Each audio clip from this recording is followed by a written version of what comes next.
Hi, my name is Yolibeth Rangel.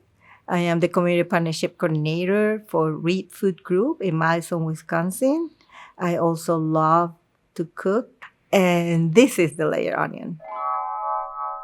I was about 5 years old when I saw my bean seed, was sprouting, and it was magical.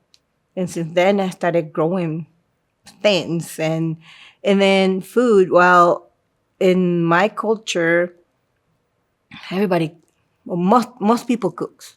You have your mom or your grandma cooking. For the whole family. Is I never ate frozen food that wasn't ice cream, if we can call it food.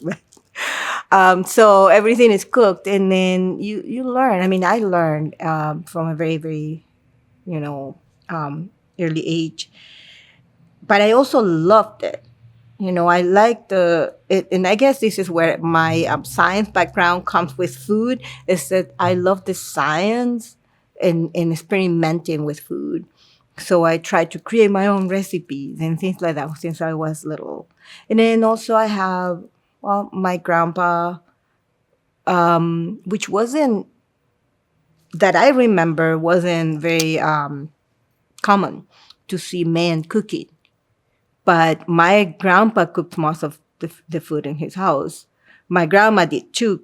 She also cooked, but was different. So I learned from both of them in different ways. And my mom.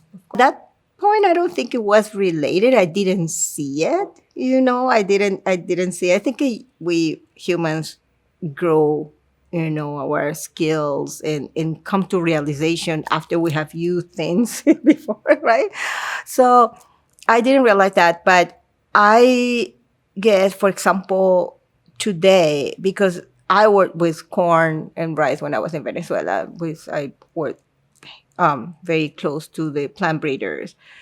Um, so I understood the genetics of the crops and the variability and all of that. So I started using that. Like, okay, I know that when I came here, I didn't know that people didn't eat corn besides sweet corn. That because everywhere else, you eat the corn that you could see here. Um, so I knew that I couldn't use sweet corn to make some of my favorite food because it didn't have any flour. And I know that that was related to the genetics. So I started kind of, well, I'm going to grow my own corn. I started looking for seeds. I brought seeds from Venezuela, but were not successful, of course, because of the genetics of the corn. So things like that. I did experiment, probably not consciously, but I did.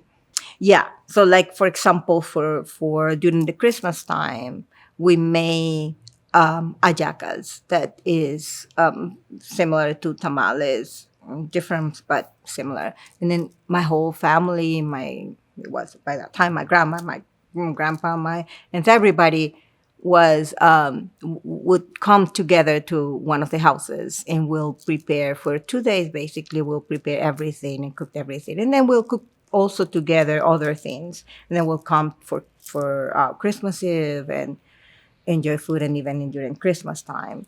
So that was you feel that you belong there. That it's a tradition that is repeated over and over.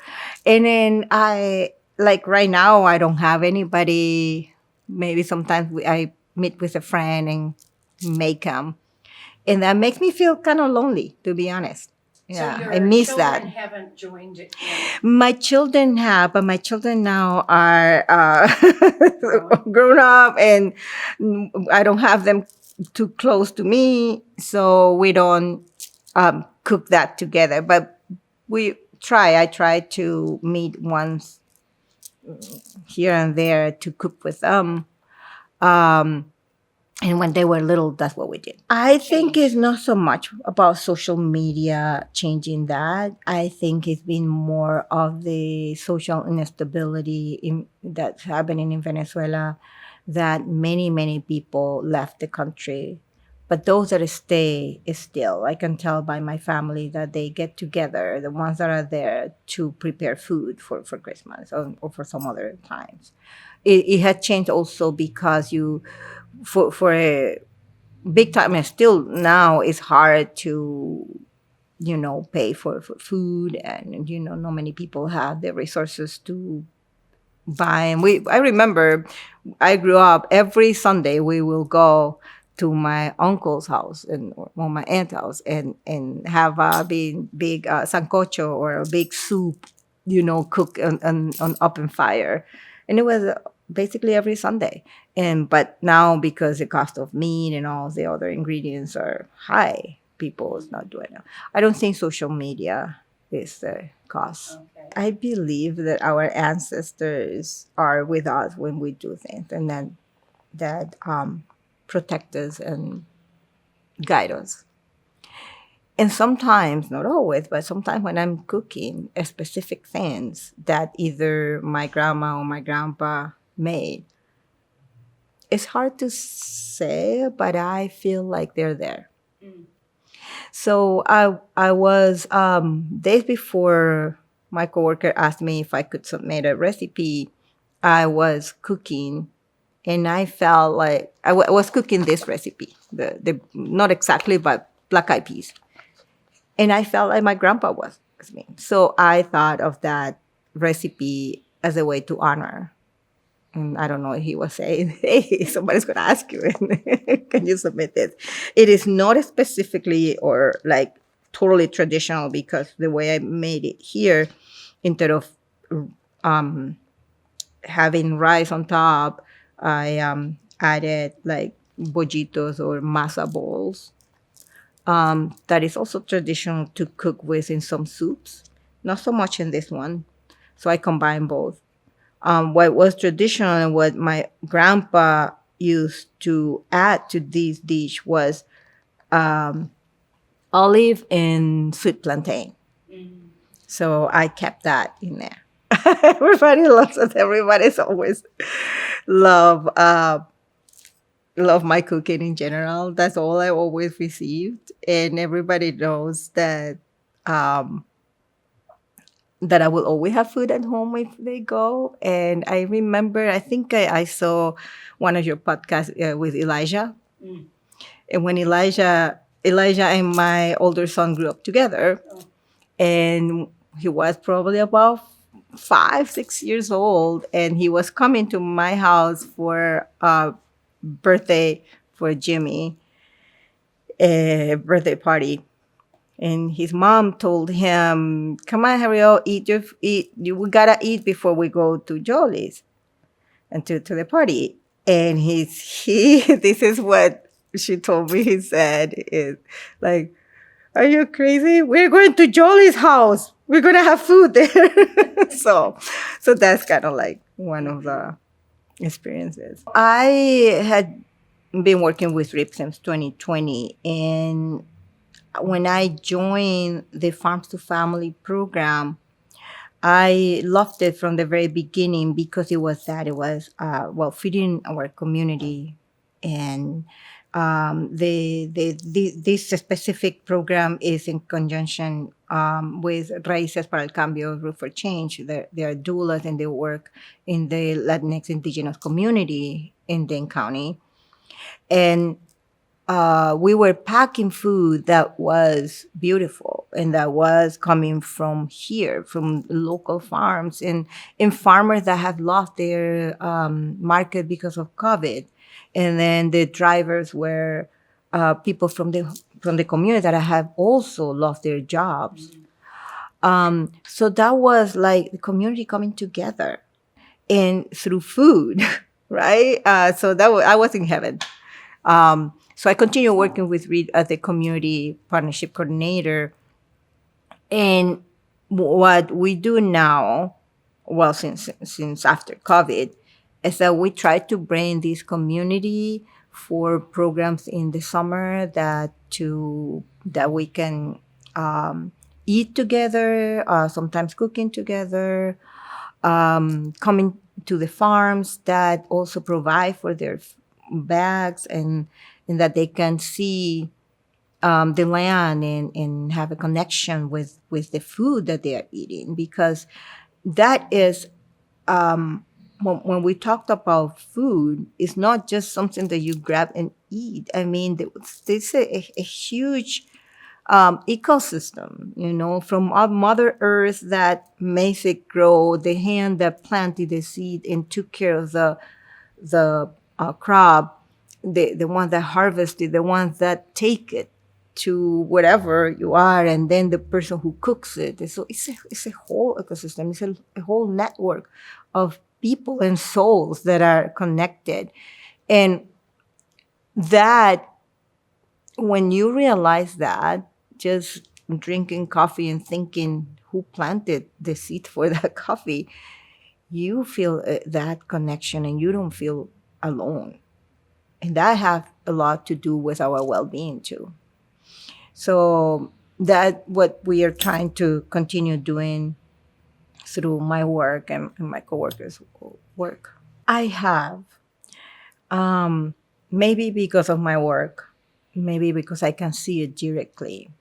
I know I have heard people being very desperate, thinking like we are not healthy. And it's true. But I see that is changing because of that awareness, or like thinking we are not eating the right thing. And so there are more and more young farmers, and that we have lost a lot of farmers, but we are gaining more because the young people especially are realizing that, and are realizing that it's not only eating anything but just that connection that I was talking about before. So I have seen it. I have a comment from one of our partner from Root for Change, that talking to a mom that received the bag of food that we put together, when that mom told her that the behavior of her son who had autism had changed a lot, and she feels that it was because of the food that now she's able to cook for him.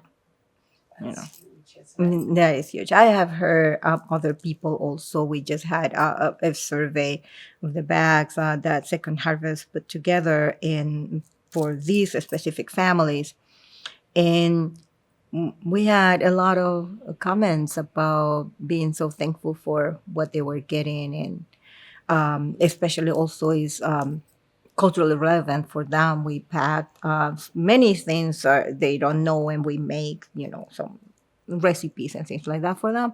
But some of the food that they relate to, tortillas, some bread, and what is and I don't know, tomatoes and all of these things that they appreciated. And I think that is huge. The corn flour that we get here from local producers is not the same as the corn flour that most of the Latinx community uses. So for making arepa, for example, I use a specific flour that is pre-cooked. It's called harina pan or masarepa or something like that. It depends on the brand.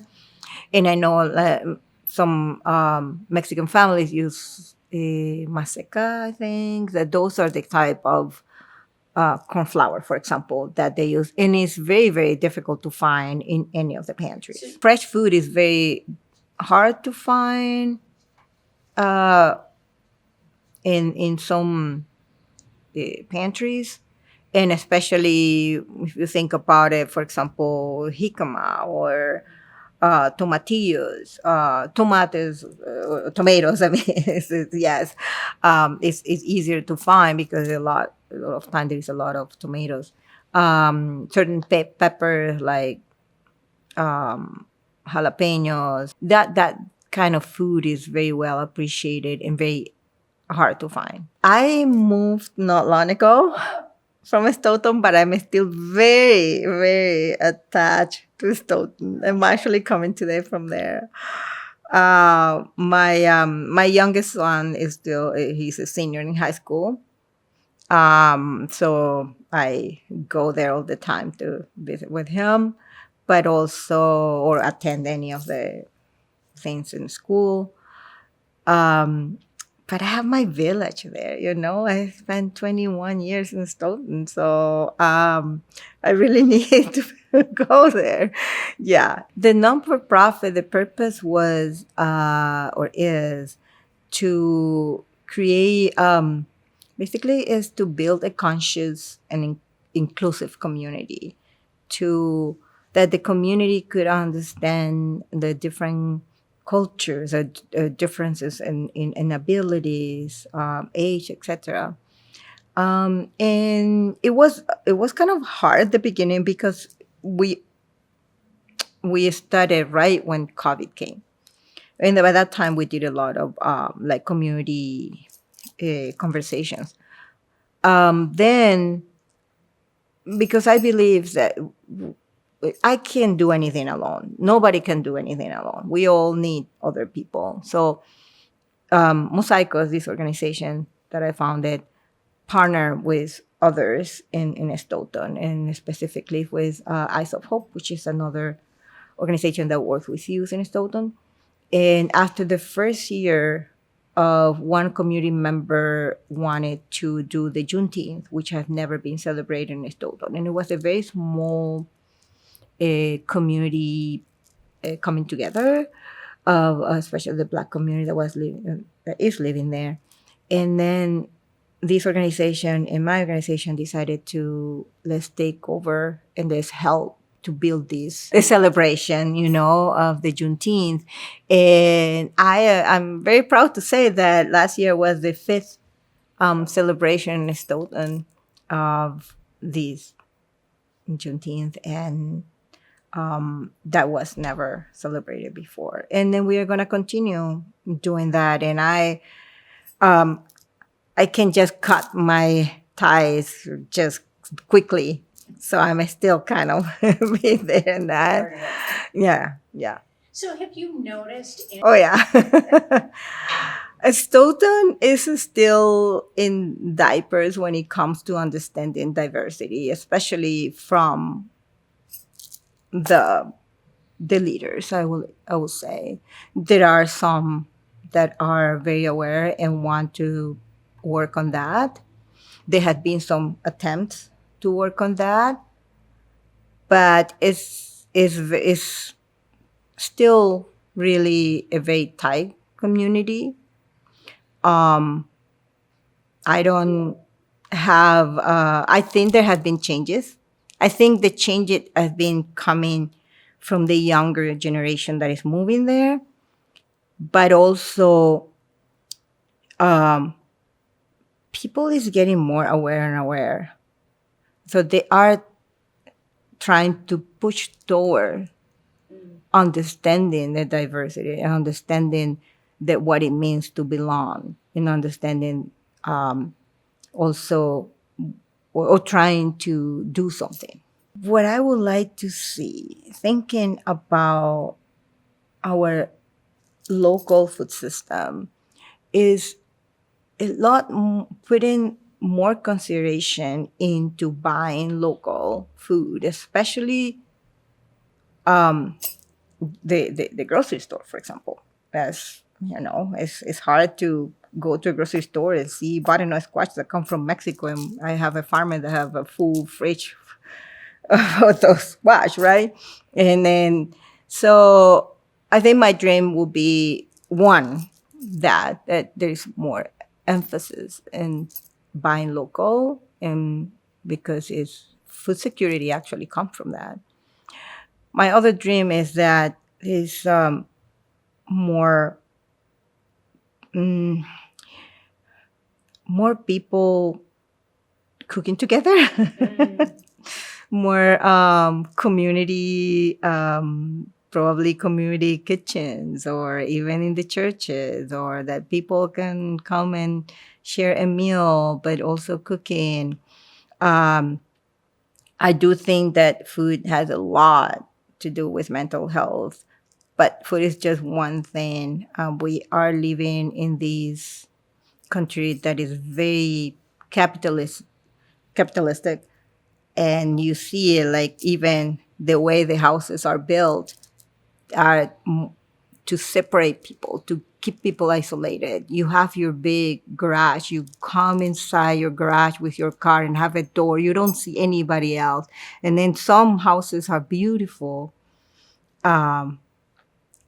porches that are beautifully decorated. You never see anybody sitting outside. People do not have time because they are thinking, a mom gotta come in the house, cook food, and trying to cook whatever is better for their kids with whatever they have.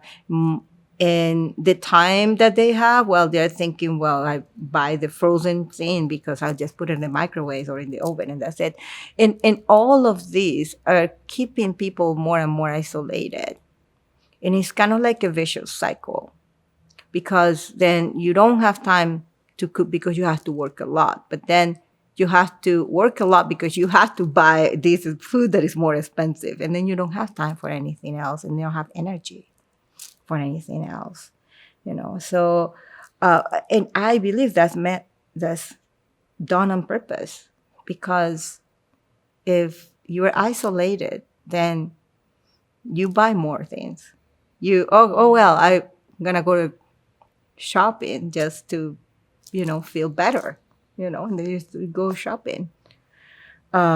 Instead of saying, well, I'm going to have people over. I don't have energy to have people over. I have to cook for them, So that kind of thing, I don't know if you understand that everything is just so related or connected. Just make it happen at your own house. Invite people and say, hey, I'm going to have a potluck to celebrate that I'm alive. That's it. Yeah. Yeah. Yeah. I'm doing that this Saturday. I invited people over for the solstice. I took the solstice as one thing to celebrate. Just bring whatever. If you want to bring something, you don't have to.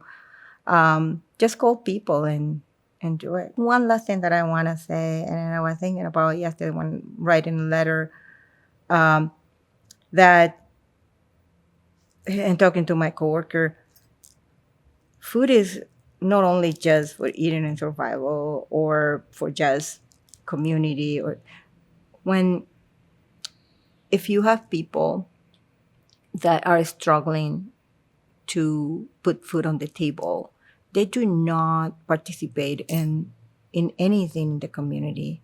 You don't have time even probably to go to vote or thinking like, who am I going to vote for? But I don't care. I'm concentrated or I'm, I wouldn't say most people here know the right nutrition, not so much hunger, but not nutrition. So food is also empowerment.